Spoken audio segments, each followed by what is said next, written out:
Boa tarde. Nós estamos hoje aqui no projeto Teleenfermagem para poder apresentar, uma webconferência sobre coleta e interpretação de exame colpocitológico para a equipe de enfermagem do PSF. E nesse momento a gente vai convidar a enfermeira Núbia de Ávila Silva. Oi, Núbia.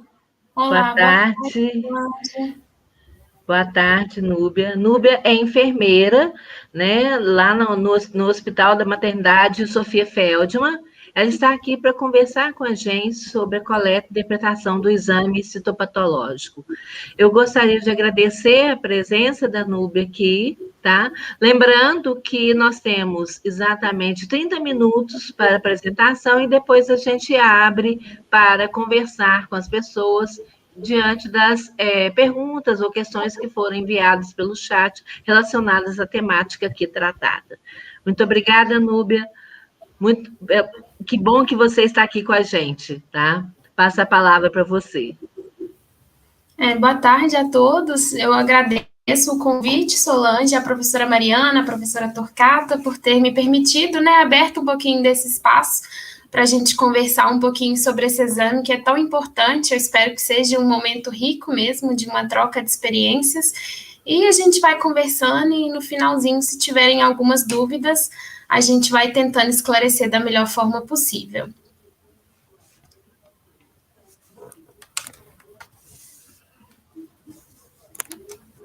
Já posso compartilhar aqui? Pode compartilhar.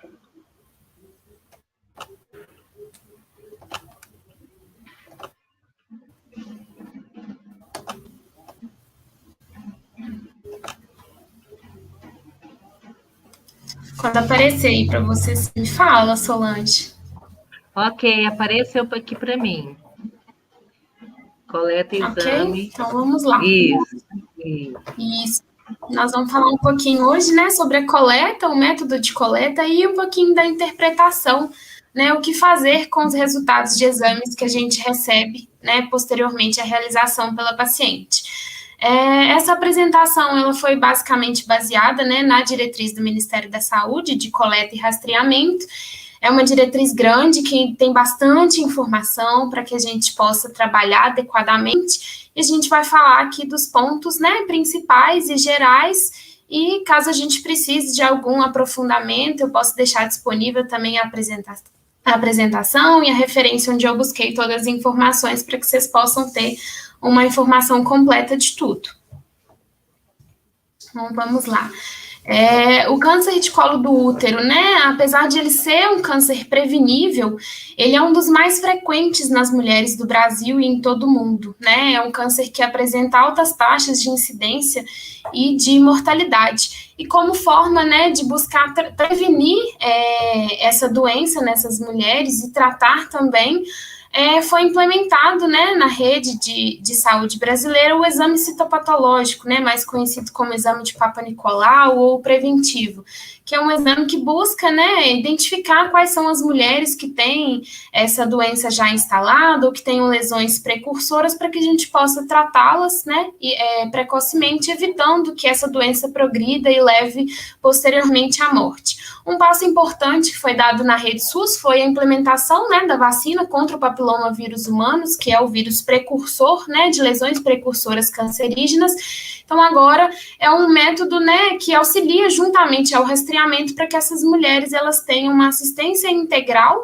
de saúde, de qualidade, prevenindo a doença e caso a doença se instale, a gente trate adequadamente, evitando, então, o óbito dessas mulheres.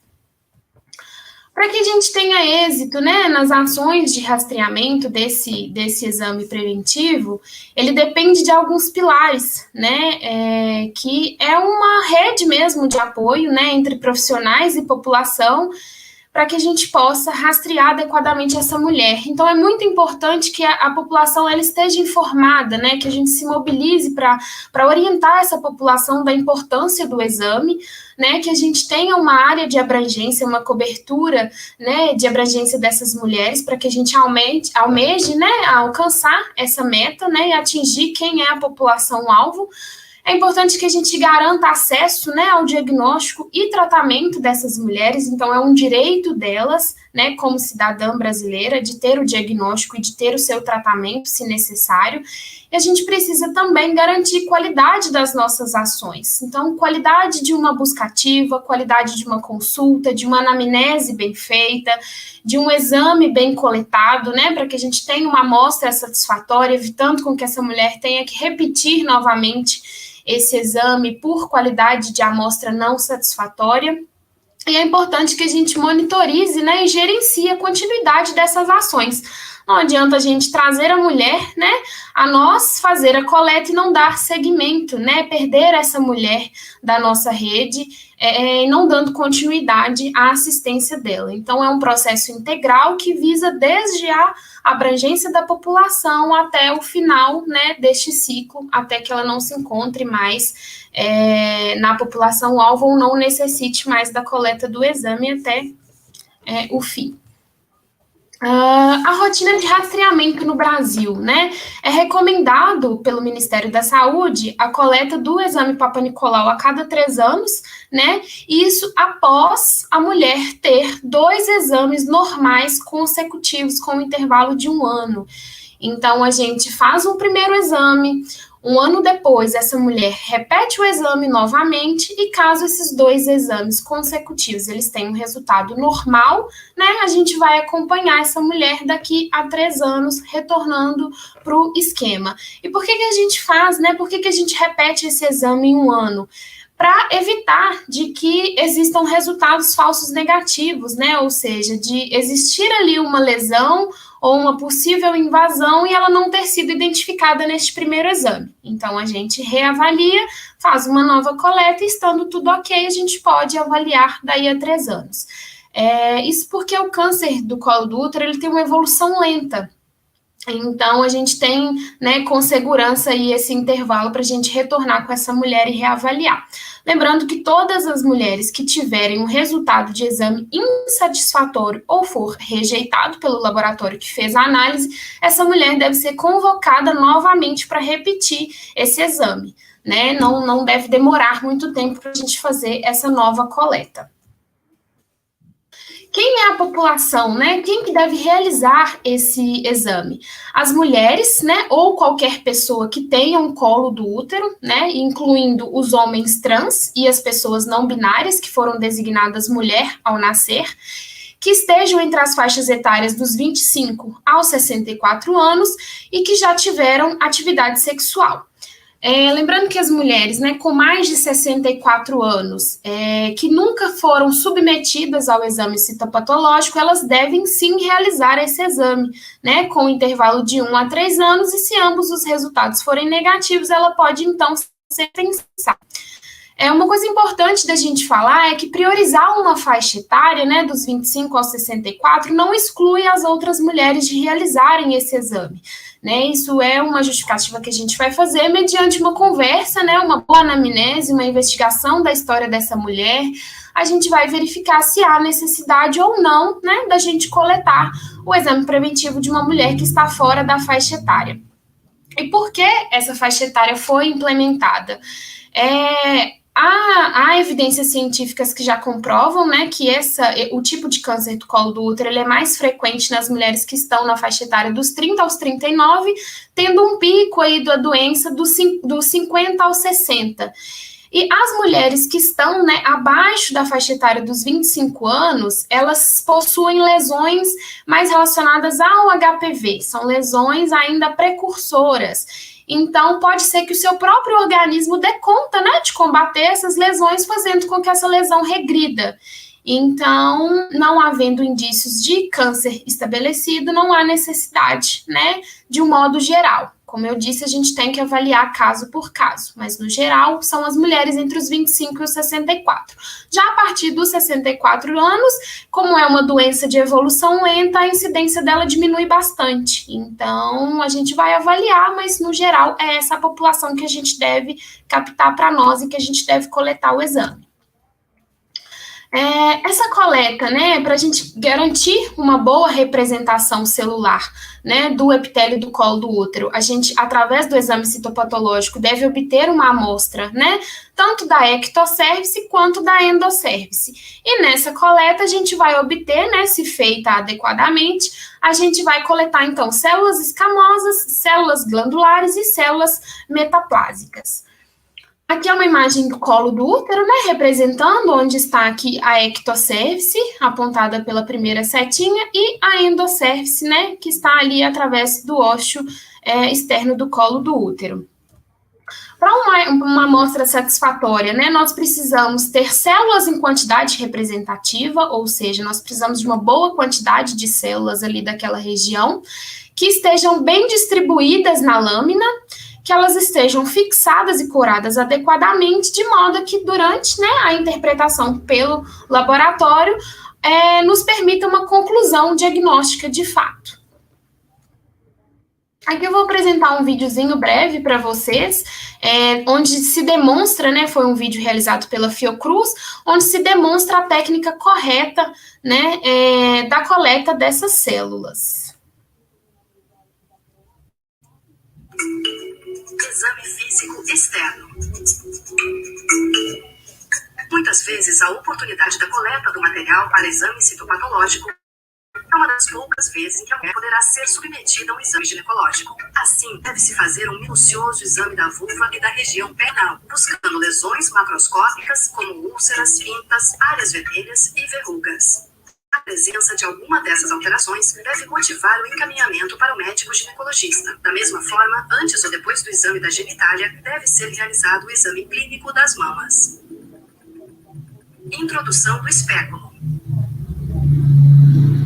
Introduza o espéculo na posição longitudinal ou levemente oblíqua para proteger a uretra. Vá introduzindo e girando delicadamente até ficar na posição transversa em relação à fenda vaginal. Procure posicionar o espéculo de forma a possibilitar a completa observação do colo uterino, das paredes vaginais e do conteúdo vaginal. Nem sempre essa é uma manobra fácil, principalmente em mulheres que estão tensas ou desconfortáveis. Quando perceber maior relaxamento, termine de abrir o espéculo e localize o colo.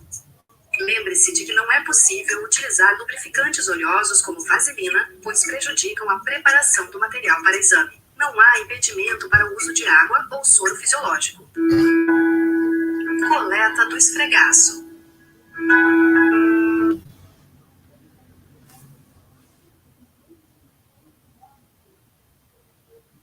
Parou para vocês aí? Exame físico. Ativar o encaminhamento para o médico do exame clínico das mamas. Parou, Solange? Longitudinal ou levemente oblíqua para proteger a uretra. Vai Não, introduzindo continua. até ficar na posição transversa em relação à fenda vaginal. Procure posicionar o espéculo de forma Eu retornei um pouquinho, para mim tinha parado. Ah, tá. Você voltou, viu que voltou. Isso. Conteúdo vaginal. Nem sempre essa é uma manobra fácil. Vou deixar principalmente Uhum. estão tensas ou desconfortáveis. Quando perceber maior relaxamento, termine de abrir o espéculo e localize o colo. Lembre-se de que não é possível utilizar lubrificantes oleosos como vaselina, pois prejudicam a preparação do material para exame. Não há impedimento para o uso de água ou soro fisiológico. Coleta do esfregaço.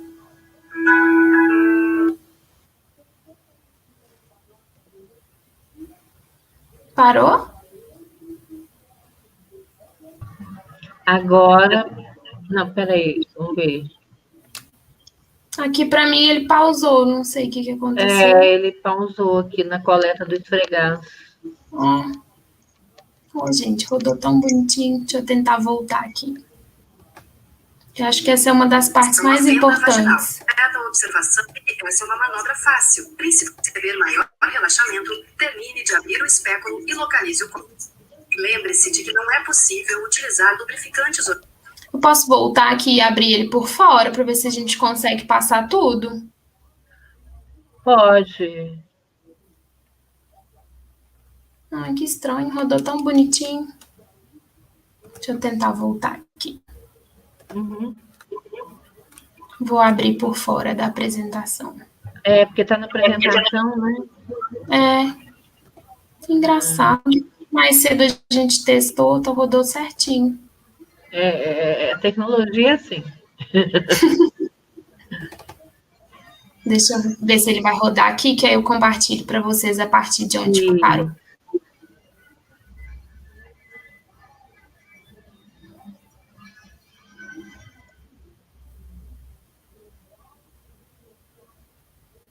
É as modernidades do online. Verdade. Nem me fala.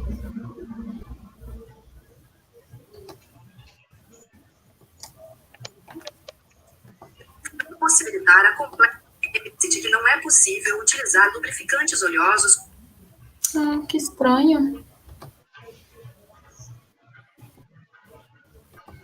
Deixa eu parar aqui, ver se eu consigo abrir aqui direto no proceder.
Acho que aqui vai dar certo.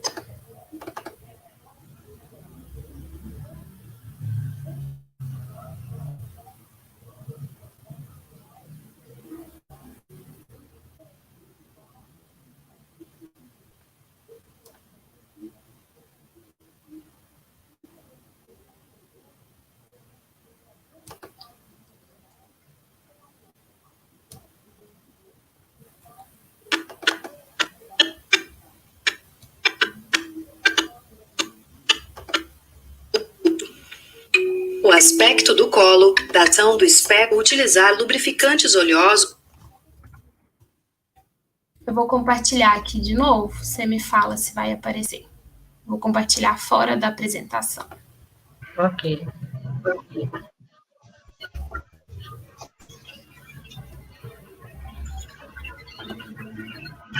Apareceu aí? Agora apareceu. Não utilizar lubrificante oleoso como vaselina. Isso. Utilizar água ou soro fisiológico se necessário. Continuou.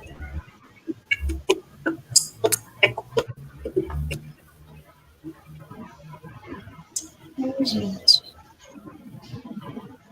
Tem as diretrizes brasileiras do rastreamento. Tá mostrando o colo lá. Patológico, sugestivo de uma colpite ou de uma vaginose bacteriana. Vou passar Nos um casos pouquinho para frente, que aqui ainda dá bastante detalhe. Vou pôr direto na coleta. Aí.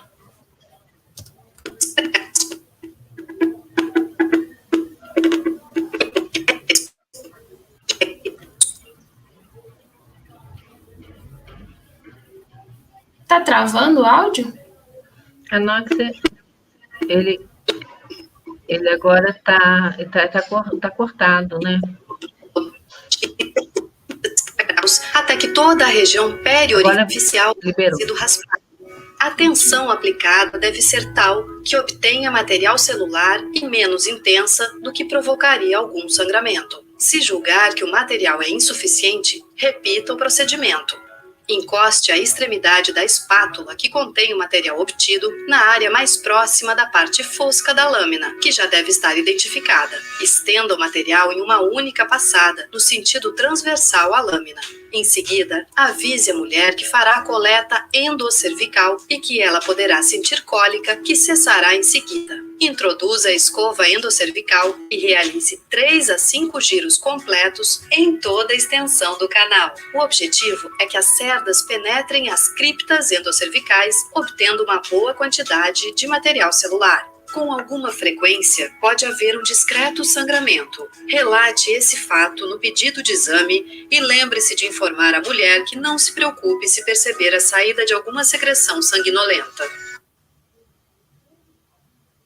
Procure cobrir o restante da lâmina de vidro com uma única passada, rolando as cerdas na superfície. A intenção é obter um esfregaço com pouca superposição celular, o que facilita a visualização ao microscópio. Feito isso, coloque a lâmina o mais rapidamente possível no frasco com álcool a 96%, previamente identificado com o nome completo e o número do prontuário da mulher na unidade de saúde. Retirada do espéculo. Após a coleta das amostras, tracionar delicadamente o espéculo e proceder seu fechamento. Retire o espéculo somente quando ele estiver completamente fechado.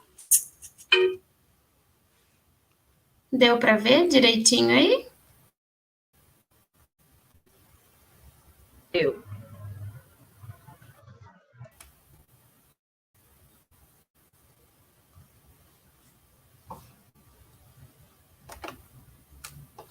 Solange? Oi, tô aqui. Deu sim, deu para ver. Acho que o retorno. Então, esse é um resumo, né, da coleta, como a coleta deve se proceder, né, adequadamente para que a gente obtenha, como eu falei, né, todo o material celular daquela região, obtendo, né, uma amostra satisfatória. Eu quis trazer aqui para vocês com relação ao uso de Schiller. Esse é um tipo, né, de exame complementar que na maioria das unidades de saúde ele ainda é utilizado, né, como um método de inspeção visual a olho nu, né, que é o corante de Schiller. Porém, eu introduzi isso aqui porque eu acho que a gente tem que ter muito cuidado com o uso do Schiller, né, durante essa avaliação, porque para o uso dele, o profissional ele precisa ser capacitado, ele precisa ser bem treinado, ele precisa ter experiência, né, com aquela avaliação, de modo que a gente não obtenha, né, um falso positivo para aquela mulher. Aqui à esquerda, né, a gente tem um teste de Schiller negativo, onde o colo do útero ele é totalmente corado, né, demonstrando que aparentemente não há lesão pré-cancerígena, e num segundo teste, onde ele é positivo, né, a lesão ela não se cora, indicando aí para a gente que possivelmente há uma malignidade ali naquela região. As falhas, né, na interpretação desses exames, eles podem diminuir a eficácia dos resultados, né? Como que esse iodo ele funciona? Nas mulheres, a gente tem naquela região, né, a presença do glicogênio, juntamente com o estrógeno, e aí em contato com o iodo, né, através do teste de Schiller, essa região, se presente o glicogênio ali, ela vai ficar corada, indicando que não há lesão. Quando existe uma lesão precursora, né, o glicogênio ele está diminuído ali naquela região e aí o iodo ele não se cora, né, adequadamente. Porém, o que pode levar, né, a um teste falso positivo? O que pode levar a gente a pensar que talvez haja uma lesão? As mulheres que estão, né, na menopausa, elas têm uma diminuição do estrógeno, então é uma região que possivelmente tem uma diminuição de glicogênio, o que pode fazer com que a gente se engane e ache que seja uma lesão, né, cancerígena. As mulheres que estão em algum processo inflamatório também isso pode acontecer e isso acaba levando a gente a um tratamento precoce, desnecessário, né, e expondo talvez essa mulher a uma cauterização excessiva, né, por conta de um erro mesmo na nossa interpretação. Então, desde que o profissional ele não seja, né, não tenha experiência, não seja bem treinado, não tenha uma boa especialização nesse momento, o ideal é que a gente não realize, né, o teste de Schiller para não expor essa mulher. Eu vou passar para vocês aqui umas situações especiais, né, da coleta desse exame, que a gente geralmente fica muito em dúvida, como coletar, o que fazer com essa mulher nessa situação, como que a gente pode proceder com a realização do exame.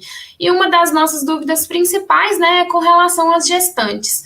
As gestantes, elas têm os mesmos riscos, né, que uma mulher não gestante de apresentar o câncer de colo do útero ou suas lesões precursoras. Então, recomenda-se, né, que o rastreamento ele seja feito nessa mulher da mesma forma, mesmo estando gestante, ela estando na faixa etária, né, preconizada. E a consulta de pré-natal, ela deve ser uma oportunidade mesmo para a gente abordar essa mulher, oferecer para ela o exame e explicar para ela, né, que como é feito, como é coletado o exame nas gestantes, geralmente, né, não se utiliza o esfregaço com a escovinha, né, apesar de já haverem evidências científicas, né, comprovando que esse exame feito com a escovinha, com técnica correta e adequadamente, ele não traz prejuízos para a mulher. Porém, na gestação, as mulheres, elas têm a junção escamocular presente ali, exteriorizada, né? Então, talvez a coleta sendo feita com a espátula de Aire, ela já é capaz, né, de coletar tanto células da endo quanto da ectocervice. Por isso, nem sempre a gente realiza, né, o exame com a escovinha. E orientando a mulher, ela vai decidir se ela deseja, né, coletar ou se ela deseja aguardar o fim da gestação e puerpério para a gente realizar a coleta. Mas é importante deixar claro para ela que não traz nenhum, né, malefício à sua gestação ou ao seu bebê, pelo contrário. Com relação às mulheres na pós-menopausa, né? As mulheres na pós-menopausa que não têm histórico, né, ou tratamento de lesões precursoras de câncer do colo do útero, elas têm um baixo risco de desenvolver o câncer. Portanto, a gente vai rastrear elas como as mulheres das outras faixas etárias normalmente. Se necessário, a gente pode proceder para essa mulher a estrogenização, né? As mulheres que estão na pós-menopausa, elas têm a diminuição do estrógeno naquela região, o que dificulta, né, a coleta e a interpretação adequada desse exame. Então, realizar para ela a estrogenização, né, com o uso da medicação, e aí, após, né, esse uso, entre 5 a 7 dias, ela pode estar retornando para a gente fazer essa coleta do material que vai nos trazer uma amostra, né, de melhor qualidade.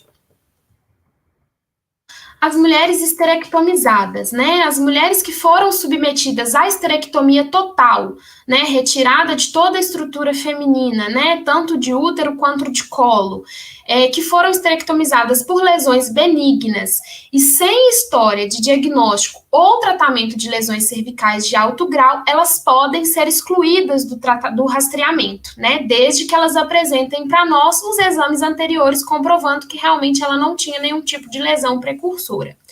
Em caso das mulheres que fizeram esterectomia com lesão precursora, ela deverá ser acompanhada, né, de acordo com o tipo de lesão que ela apresentou. Vocês vão ver que tem aí, a depender do tipo de lesão, a gente tem um segmento diferente para cada mulher. Então, vai depender do tipo de lesão que ela apresentou para a gente ver se coleta ou não coleta.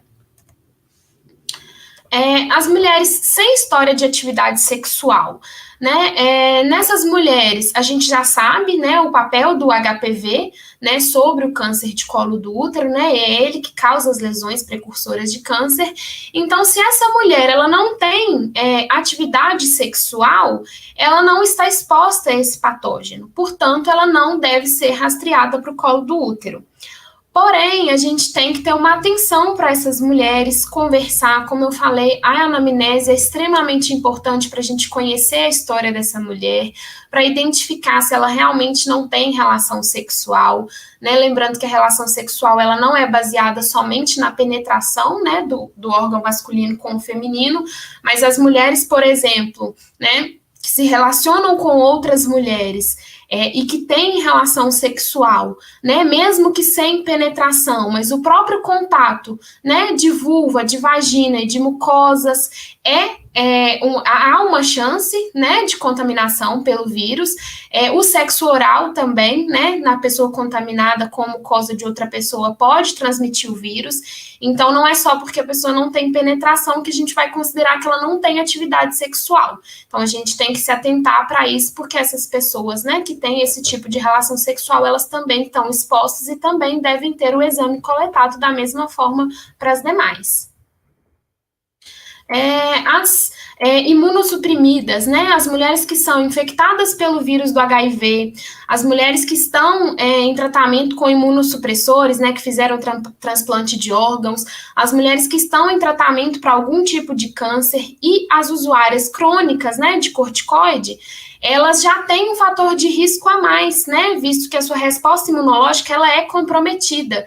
E assim ela tem sido mais associada com as neoplasias intraepiteliais cervicais. Portanto, a gente tem que conduzir essa mulher e rastrear ela mais frequentemente do que as demais, porque elas têm um risco maior, né, de contrair, de desenvolver aí a doença. Nesses casos, né, o exame citopatológico ele vai ser realizado após o início da atividade sexual, né, então a mulher, independente da idade, iniciou a atividade sexual e ela é uma imunossuprimida, a gente vai realizar para ela o citopatológico semestral, né, no primeiro ano, de 6 em 6 meses. Se esses exames virem normais, a gente vai seguir, né, anualmente, até, né, enquanto ela se mantiver nesse fator de imunossupressão. As mulheres HIV positivas, né, que tenham a contagem de linfócitos CD4+, abaixo de 200 células, nós vamos priorizar, né, para que ela realize o tratamento adequadamente, para que a gente corrija, né, essa contagem de linfócitos. Enquanto isso, enquanto ela está nesse tratamento para correção, a gente vai fazendo rastreamento de 6 em 6 meses. Isso porque já há estudos comprovando que o HPV, nas mulheres com HIV, o HPV, ele regride com mais dificuldade, né? Então, enquanto elas estiverem nesse fator de imunossupressão, a gente tem que rastrear elas com mais frequência, porque as lesões, elas se desenvolvem e elas evoluem com mais rapidez. Já as mulheres imunocompetentes, né, aquelas que têm a doença, mas que têm a doença tratada adequadamente, ou que não têm nenhum fator de comorbidade, o HPV se desenvolve como numa outra mulher comum no tempo que ele tem que se desenvolver, que geralmente é entre 6 a 18 meses. Agora, falando um pouquinho, né, da interpretação desses exames. A gente faz a coleta, né, a gente avalia essa mulher e retorna para a gente o resultado dela, e muitas vezes a gente fica, e agora? O que eu tenho que fazer diante, né, do que ela está apresentando aqui para mim? Então, vamos falar um pouquinho, né, dos resultados citológicos normais, as alterações benignas e, geralmente, queixas ginecológicas que essas mulheres apresentam. Um achado muito comum nos resultados de exame são os lactobacilos e os cocos, né, e outros tipos de bacilos também. Esses são achados normais, né, visto que eles estão presentes na nossa microbiota vaginal. E se a mulher não apresenta nenhum tipo de sintoma, né, na presença desses micro-organismos, não caracteriza, né, uma infecção que necessite de tratamento. Então, o que a gente vai fazer? Vamos seguir a rotina de rastreamento citológico normal. Agora, se a mulher apresenta uma gardnerella, um tricomonas, né, ela vai aí ser abordada de acordo com a diretriz de tratamento para esse tipo de micro-organismo. Aí a gente tem que encaminhar e buscar um tratamento adequado para ela. Se for um exame que apresenta, né, inflamação sem identificação de agente, esse tipo de inflamação ele é caracterizado por alterações celulares epiteliais, né? Geralmente ele ocorre através de ações de agentes físicos, químicos, né? E até mesmo da acidez vaginal sobre o epitélio glandular, né? E é comum de se observar também nas pacientes que fazem uso do dispositivo intrauterino. É bem frequente esse tipo de inflamação. Se essa mulher, né, ela tiver queixa de corrimento vaginal anormal, a gente vai encaminhar ela para o tratamento, né, desse corrimento ou das doenças sexualmente transmissíveis. Com relação ao citopatológico, a gente vai seguir a rotina de rastreamento, né, para as mulheres com resultado normal, que seria um exame, o segundo exame de confirmação, se todos normais, a partir daí um exame trienal. Resultado de exame demonstrando metaplasia escamosa imatura. Essa palavra imatura, ela caracteriza, né, na nomenclatura, uma apresentação do tipo reparativa, ou seja, é o tecido ali da mulher, né, a mucosa ali do colo do útero, que está em fase de reparação mesmo do tecido, mudança de célula, adaptação, e se for somente esse resultado, a gente também segue com o rastreamento de rotina. Mulheres que apresentam atrofia, né, com inflamação. Se não houver, né, atipias, esse é um achado totalmente fisiológico, principalmente, né, nas mulheres que estão na menopausa, mulheres pós-parto e também que estão no período de amamentação. Com relação à atrofia, a gente segue o rastreamento, né, de rotina.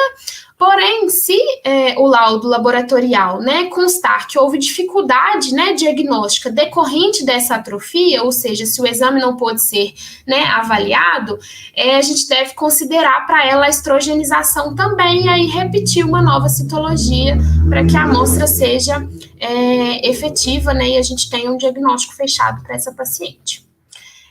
Em caso de pacientes que apresentam células escamosas atípicas de significado indeterminado, possivelmente não neoplásicos, o que a gente vai fazer com o AXUS? Né? A gente vai avaliar a idade dessa mulher. Se é uma mulher com 30 anos ou mais, nós vamos repetir o exame citopatológico em 6 meses. A gente vai reabordá-la. Se é uma mulher com menos de 30 anos, a gente vai repetir o exame citopatológico em 1 ano. E aí, diante desse próximo resultado de exame, a gente vai avaliar. É um resultado normal? É um resultado anormal?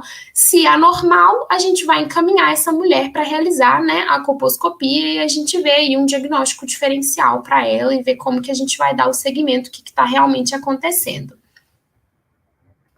Para células escamosas atípicas de significado indeterminado, quando não se pode, né, excluir lesão intraepitelial de alto grau, ou seja, existe, né, um maior risco da presença de lesão intraepitelial ou mesmo invasora, a gente vai encaminhar essa mulher diretamente para a colposcopia. A gente não vai repetir o exame citológico. Então, recebeu exame, né, falando lá que não se pode excluir a lesão, a gente vai encaminhar ela diretamente para o exame colposcópico.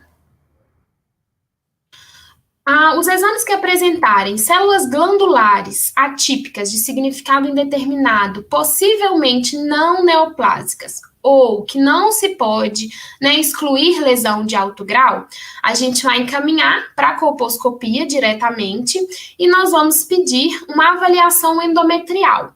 Isso para as mulheres acima de 35 anos. Se é uma mulher que está realizando abaixo dos 35, a gente só vai pedir avaliação endometrial caso essa mulher apresente um sangramento uterino anormal. Se ela não apresentar, aí a gente vai pedir, né, somente, se ela apresentar, a gente pede os dois, se ela não apresentar, somente a colposcopia. Se maior que 35, a gente vai pedir os dois. Nos achados colposcópicos anormais, né, se vier anormal, a gente vai, então, solicitar, né, uma avaliação através de biópsia. As células atípicas de significado indeterminado de origem indefinida, possivelmente não neoplásicas, ou que não se pode afastar, né, lesão intraepitelial de alto grau. Nós vamos novamente pedir uma colposcopia e avaliação endometrial dos demais órgãos pélvicos, né, para descartar uma doença extracervical presente ou averiguar, né. Em caso de colposcopia, durante a realização da colposcopia, vai ser coletado um novo exame citopatológico, onde, né, o analista vai fazer a comparação dessas duas lâminas. E aí a gente vai identificar, né, o que é realmente necessário fazer para essa mulher, se tem uma lesão, como que né, como que está sendo desenvolvida essa lesão, e aí a gente vai agir de acordo com o resultado dessa nova citologia, juntamente à colposcopia. Lesão intraepitelial de baixo grau em mulheres com 25 anos ou mais. A gente vai repetir o citopatológico em 6 meses e aí a gente vai avaliar. Nesse novo citopatológico, manteve a mesma atipia? Nós vamos reavaliar um citopatológico em 6 meses. Se não, né, se a atipia não tiver sido mantida, ou seja, mudou alguma coisa, a gente vai repetir em 6 meses. Estando os 2 exames consecutivos normais, ela volta para o rastreamento de rotina. Repetindo esse citopatológico em 6 meses, se a atipia ela for mantida, nós vamos solicitar para ela uma colposcopia, para a gente avaliar mais profundamente. Solicitando essa colposcopia para essa mulher, esse achado colposcópico, ele é normal? Se ele for normal, a gente vai, né, repetir o citopatológico em 6 meses e 1 ano, e aí, se estando tudo bem, volta para o rastreio citológico trienal. Agora, se nessa colposcopia, né, o achado for anormal, a gente vai pedir uma biópsia, e aí, a depender dessa biópsia, né, averiguando o tipo de lesão, a gente vai avaliar uma conduta específica, né, para esses casos, que geralmente é a excisão, né, da região. Lesão intraepitelial de baixo grau em mulheres com menos de 24 anos, ou seja, aquelas que estão mais expostas, né, às lesões precursoras do HPV. A gente vai repetir o exame citológico dela em 3 anos, ou quando ela completar os 25, né? Se ela se manter, né, com essa lesão de baixo grau, nós vamos manter o segmento citológico trienal até os 25 anos. Se dentro desses citológicos que a gente realizar vier algum achado mais relevante, a gente vai tomar uma conduta específica. Agora, se não se manter, né, essa lesão de baixo grau, a gente vai fazer um rastreio citológico trienal a partir dos 25 anos ou uma conduta mais relevante caso algum exame desse venha com algum outro tipo de alteração. Lesão intraepitelial de alto grau, né, em mulheres com 25 anos ou mais. A gente vai encaminhar diretamente para a colposcopia também, né, porque a intenção mesmo dessa colposcopia é afastar, né, a possibilidade de uma ocorrência de um carcinoma in situ, né, caso haja evidência de invasão, a biópsia também ela é recomendada, né, então a gente vai averiguar se é somente uma lesão invasiva, se já é um carcinoma, se é já, né, um câncer estabelecido, esse exame vai poder falar para a gente, ou então mesmo através da biópsia. Lesão intraepitelial de alto grau, não podendo excluir, né, a microinvasão ou carcinoma epidermoide invasor, ou mesmo a suspeita clínica de invasão. Nós vamos encaminhar imediatamente para a colposcopia, né, e vamos ver o que esse achado colposcópico sugere para a gente. Nos casos de colposcopia com achados sugestivos de invasão, eles vão realizar uma biópsia, né, e também proceder com a excisão, né, da zona de transformação. E aí, o segmento, né, citopatológico e colposcópico, ele deverá ser feito, né, semestrais nos primeiros 2 anos. Então, a mulher que teve esse diagnóstico, ela vai retornar para a gente após, né, a excisão dessa zona, e a gente vai realizar, então, a citopatologia juntamente com a colposcopia de 6 em 6 meses nos primeiros 2 anos, para a gente ver, né, se está havendo regressão dessa lesão, se a lesão está aumentando, se a gente necessita de um tratamento um pouco mais invasivo ou até mesmo de uma quimioterapia. Adenocarcinoma in situ, né, ou adenocarcinoma invasor. Nós vamos encaminhar essa mulher para a colposcopia, juntamente com uma avaliação endometrial, né, para a gente ver como que está aquela região. Se o achado colposcópico não for sugestivo de invasão, nós vamos fazer a excisão do tipo 3, né, eu vou mostrar uma fotinha para vocês, de onde, né, é feita essa incisão. Se o achado for sugestivo, ela vai ser encaminhada para uma biópsia, e se for identificado o câncer, ela vai, né, ser referenciada aí pela unidade terciária de alta complexidade para poder realizar, né, o tratamento quimioterápico. Aqui são os tipos de excisão, né, que a mulher ela pode ser submetida, então vai depender do tipo, né, de lesão que ela apresentar, né, pode ser uma excisão do tipo 1, onde vai ser completamente, né, vai ser totalmente visível ali ao exame. Pode ser do tipo 2, onde ela já compromete, né, o componente endocervical, então não está só na ectocervice, mas já adentra ali para a endocervice, e a do tipo 3, né, que é a mais invasiva, onde o componente endocervical, ela já entra a lesão totalmente nesse canal, e é essa que é a incisão do tipo 3, né, onde há ali uma incisão um pouquinho maior.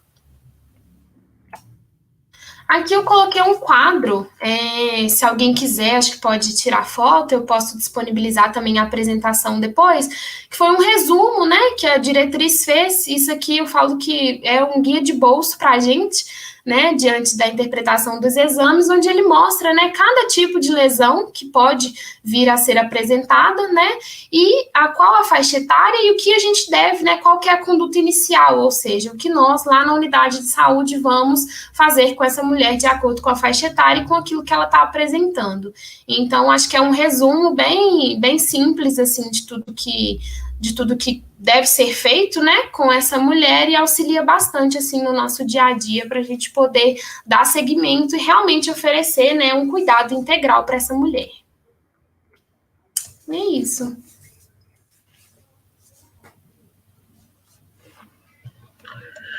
Bom, obrigada, muito claro.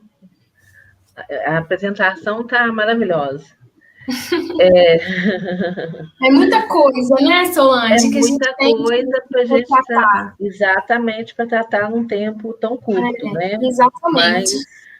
Mas eu acho que é importante pontuar realmente, né, as questões, né, que devem ser apresentadas e a gente conversar aqui nesse momento, tá bom? Claro, sim. Eu recebi aqui uma pergunta que eu queria encaminhar para você. Certo. E aí talvez possa me ajudar aqui. É o seguinte, espera aí que eu vou ler, tá? Tá.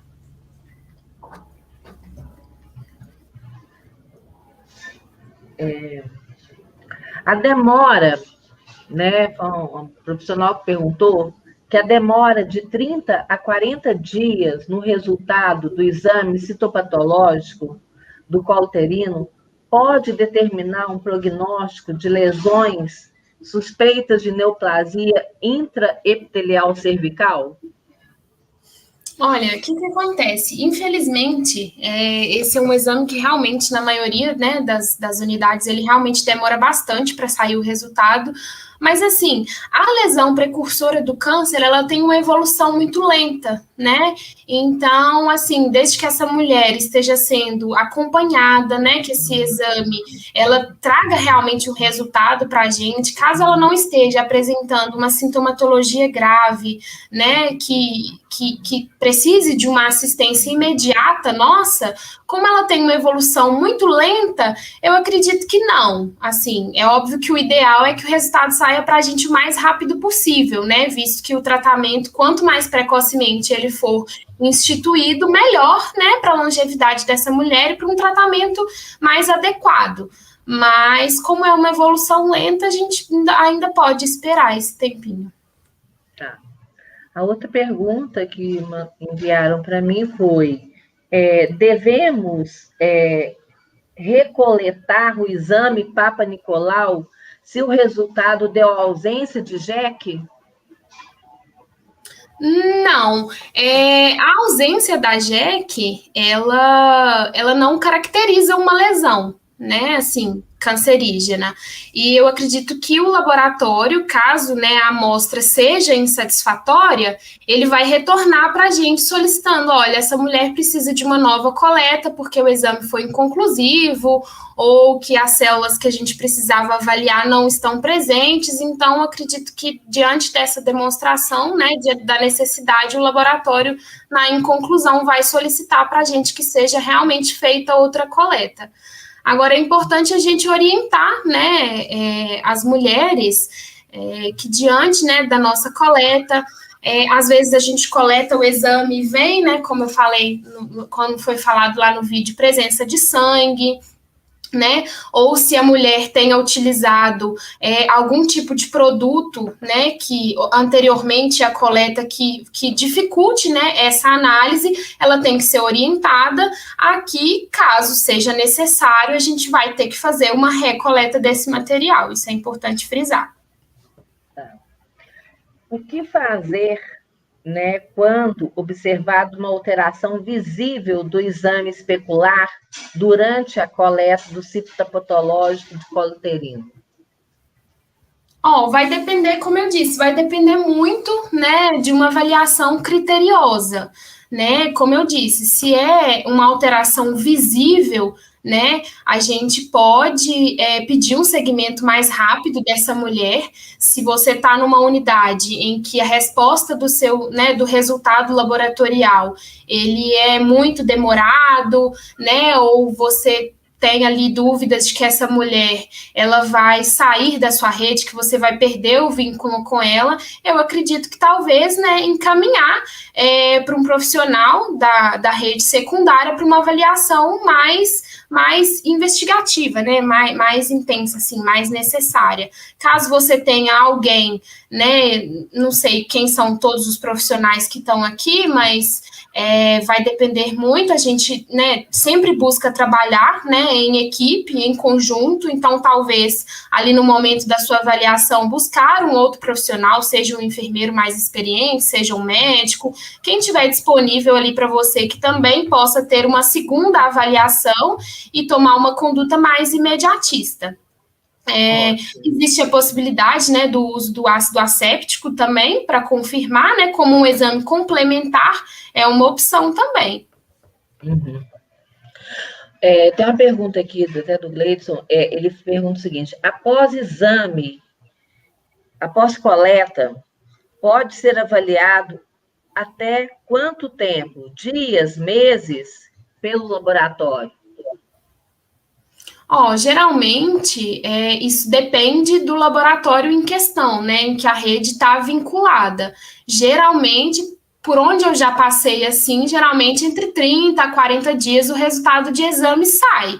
Mas é ideal de que, se, né, passando esse período de tempo a gente não tem a resposta, a gente tem que, né, entrar em contato para averiguar. O exame foi encaminhado, a gente precisa saber do resultado. Se for, né, uma lesão mais... Se você suspeitar de uma lesão mais invasiva ali a olho nu, talvez solicitar a análise desse exame com um pouquinho mais de urgência, né? Dar uma preferência maior para aquela mulher, mas o ideal é que não passe mesmo desse prazo de 30 a 40 dias. Mesmo que a lesão tenha essa evolução lenta, pode ser uma questão mais invasiva que a gente precisa de um tratamento mais imediatista.